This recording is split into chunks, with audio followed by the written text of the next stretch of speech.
How do I handle vehicle repairs and storage issues while my injury claim is still being investigated? You can usually deal with repairs, a total loss, towing, and storage while the injury claim is still being reviewed. In North Carolina, settling the property damage part of a car crash claim does not automatically settle the injury claim unless the written agreement says it does.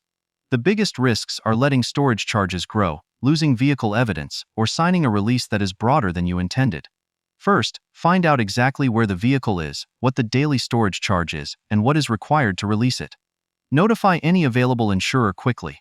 That may include your own collision insurance, the other driver's liability insurance, or both.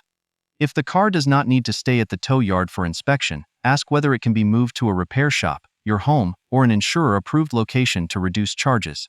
Before repairs, salvage, or disposal, document the vehicle.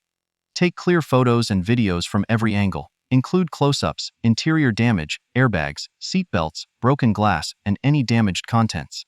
Keep tow bills, storage invoices, repair estimates, total loss paperwork, rental receipts, claim numbers, and written messages from adjusters.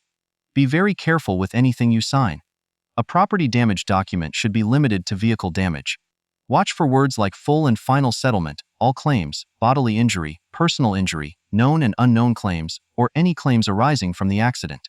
If the wording is unclear, ask for clarification before signing. The insurer may also ask about injuries, treatment, or Medicare. Give accurate basic information, but avoid guessing about your future medical needs.